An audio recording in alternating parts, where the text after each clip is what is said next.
Morning everyone, good morning Egypt. Today nga pala lalabas tayo ng bahay para mamili ng something dito sa small grocery nila dito sa Egypt. Marami rin kasi ako nare-receive ng mga comment na hindi raw sila nakakalabas ng bahay nila. If hindi lumalabas ng bahay ang asawa nila, hindi rin sila nakakalabas. Hindi ko alam kung bakit, pero daling lumabas ng bahay dito sa Egypt at napaka-safe po. Siguro depende na lang din 'yan doon kung anong city kayo, saang lugar kayo naka-stay. Pero dito sa city na pinagtitirhan namin, napaka-safe po. So, don't worry, tara mamili tayo.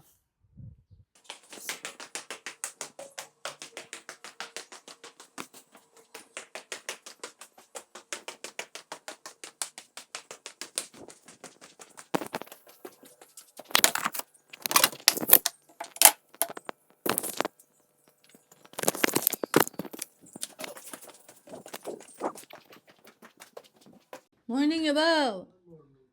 Iced coffee yababa? Meshi yabaw.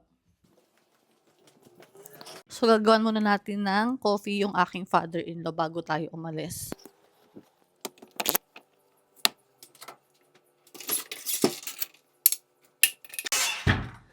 Ito nga pala yung special glass na lagi niyang ginagamit. Decade na rin 'tong ginagamit niya kaya kailangan ingatan ko siya para hindi mabasag. Sasama ang loob niya or malulungkot siya ng sobra 'pag nabasag 'to. Sakto lang 'yan.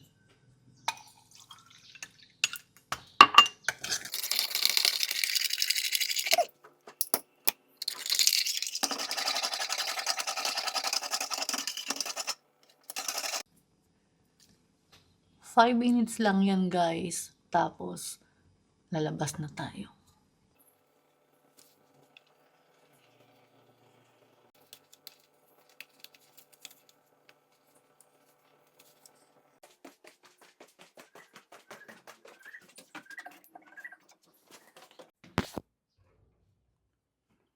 هنروح برا يا بابا شوية. ماشي. اه ايوه. ثانية بابا. عايز حاجة يا بابا ما سوبر ماركت؟ لو في حاجه اضرب على بابا موبايل على طول. طب ماشي يا بابا. ماشي. بس تروحش بعيد، بلاش بعيد. هنا بس يا بابا. طب ماشي يا بابا.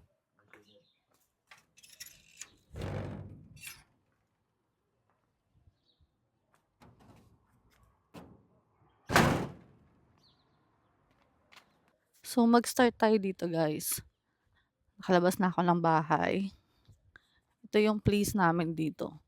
So, doon sa mga sa mga nagsasabing hindi sila nakakalabas ng bahay, pasensyahan na lang tayo. Wala pong masyadong tao dito sa lugar namin. So, hindi rin ako masyadong natatakot lumabas-labas kahit paggabi. So, dahil nga mamamili tayo guys, may dala-dala din tayong pera dito. So, meron tayong Egyptian pound na dala-dala sa around 1,000 something ata tong nakuha ko.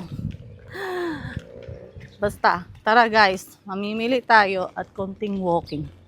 Para naman ma-exercise yung ating katawan. Ang sarap pa naman ng weather ngayon. Daan muna tayo dito sa may mosque nang makita nyo naman. Maliit lang to guys. Pero mamaya may dadaanan tayong medyo malaking mosque. Ayan.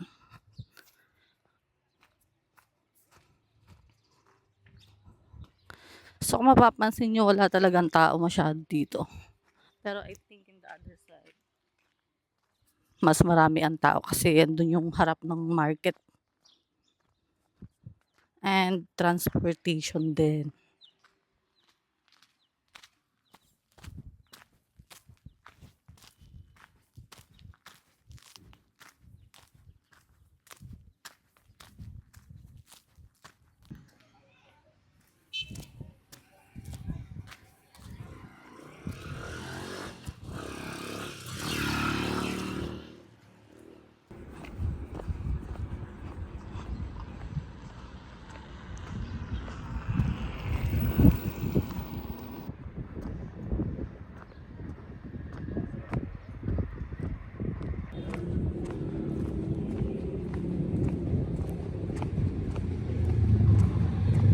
medyo malayo na yung nararating natin, guys. So, ito nga pala ay bakanting lote dito. Maggagawa sila ng maraming restaurant and coffee shop. Maraming new cities dito sa Egypt na binibuild pa lang nila. So, hindi pa siya ganun ka-crowded. Kagaya dito sa city namin. Unlike dun sa mga old city, napaka-traffic and napaka-maalikabok. Normal lang alikabok dito dahil nga hindi masyadong umuulan dito. Ambon-ambon lang. Unlike sa Pilipinas, talagang sobra ang ulan. Bagyo. Bagyo, guys. So, ito yung mga project na ginagawa nila. Yan. Yung mga billboard na kalagay. So, I'll show you. One is something like this, guys. Oh. Yan. Inshallah, after 10 years. And ito nga pala may ano bang tawag nila dito? Football ring. Parang stadium. Ayan. Football ring. Stadium. Whatever. So, ang rent dito is, I think, 100 Egyptian pound per hour. 100 Egyptian pound. So, marunong lang ako mag-football eh. I'll try it sometimes. Me and my husband. Inshallah. Ayan, andito tayo sa gitna ng kalsada. So, medyo hinihingal na ako ng kaunti.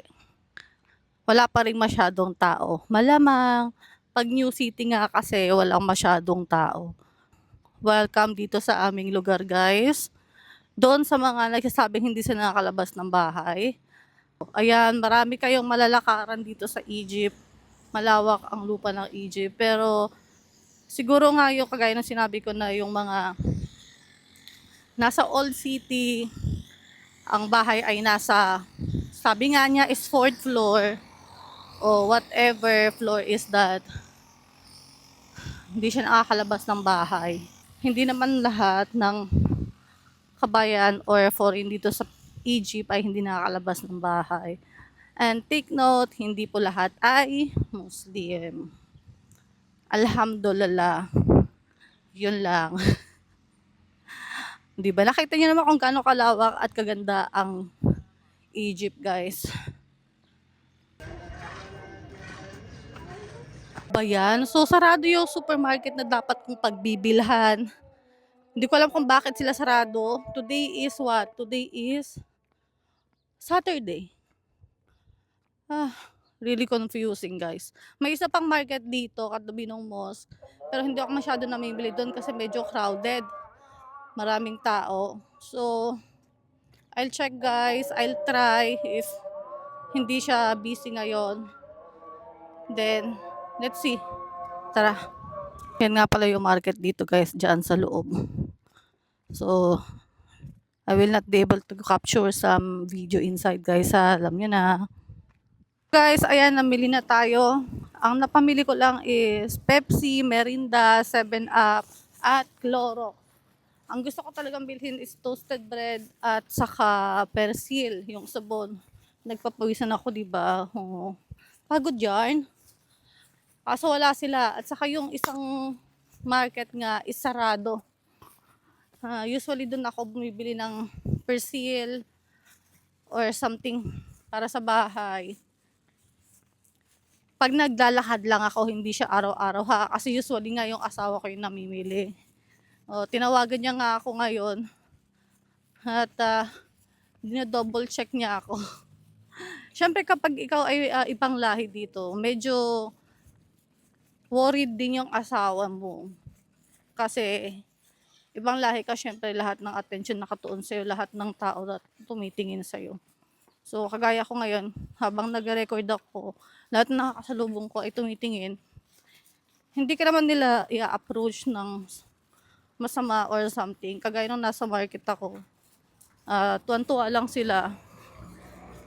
At familiar nga kasi ako sa Arabic language, yung mga kamsarbain, gano'n. So, hindi nila ako mapi-play ba for the money. O, 'di ba? Ganyan lang talaga ang life dito sa Egypt. Ayun na nga guys, eto na tayo sa bahay. Tara na't umuwi na tayo. Kahit yung mga bata ay na-a-amaze din kapag nakikita nila ako. Na-expect nila na Japanese ako, pero ang alam lang kasi nila is Chinese or Japanese kapag Asian ka, o 'di ba? Yan, pagod yarn. Bahay na tayo. So thank you for watching guys. I'll see you on my next video. Kaya kung hindi kayo lumalabas ng bahay nyo, mga Pilipina or sino man dyan, labas-labas din kayo pag may time. Bye!